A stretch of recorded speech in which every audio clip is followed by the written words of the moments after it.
नए ज़माने की देवरानी जेठानी। दीपा, तुम्हारे बेटे राहुल की शादी को 7 साल हो गए हैं, फिर भी अभी तक कोई बच्चा नहीं हुआ है। आज रानी की बुआ सास कमला आई तो उसकी सास से कहने लगी। दीपा ने कहा, हाँ दीदी, बहुत इलाज कर लिए, दोनों में कोई कमी नहीं है, बस समय का चक्र है, हो जाएंगे बच्चे, बस बहू और बेटा खुश रहने चाहिए। कमला ने थोड़ा मुंह बनाकर कहा, अरे क्या ऐसे वंश चलेगा? रानी सब सुन रही थी और उसकी आंखों में आंसू आ गए। उसकी सास उससे बहुत प्यार करती थी। हालांकि बड़ी बहू निधि की 2 बेटियां थी। रानी उन्हें बहुत प्यार करती थी और निधि भी रानी को बिल्कुल छोटी बहन की तरह मानती थी। घर में सबको चिंता तो थी, पर ईश्वर के ऊपर छोड़ दिया था।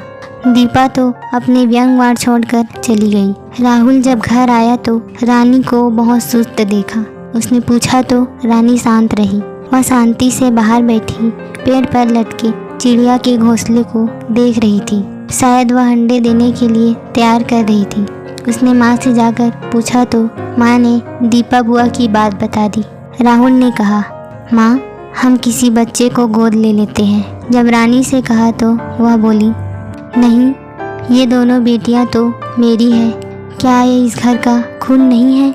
इस समय कमला आई और बोली, राहुल, तेरा भाई कल आएगा। निधि की तबीयत कुछ दिन से सही नहीं है, उसे डॉक्टर के यहाँ दिखा लो। रानी बोली, माँ, मैं दीदी को ले जाती हूँ, वह कोई भी बात नहीं बताती।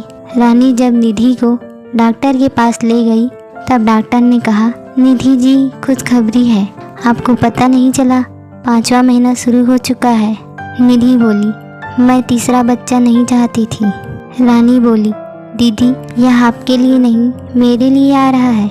निधि ने उसे गले लगा लिया और बोली, हाँ बहन, कुछ भी हो वह तेरा होगा। घर आकर जब रानी ने सबको बताया तो सब बहुत खुश हुए। सबसे अधिक खुशी रानी और राहुल को थी, क्योंकि वह तो किसी बच्चे को गोद लेने की सोच रहे थे। धीरे धीरे समय बीतने लगा। आज निधि को लेकर रानी हॉस्पिटल गई थी। समय पूरा हो गया था। बाहर रानी, राहुल और कमला बेसब्री से इंतजार कर रहे थे।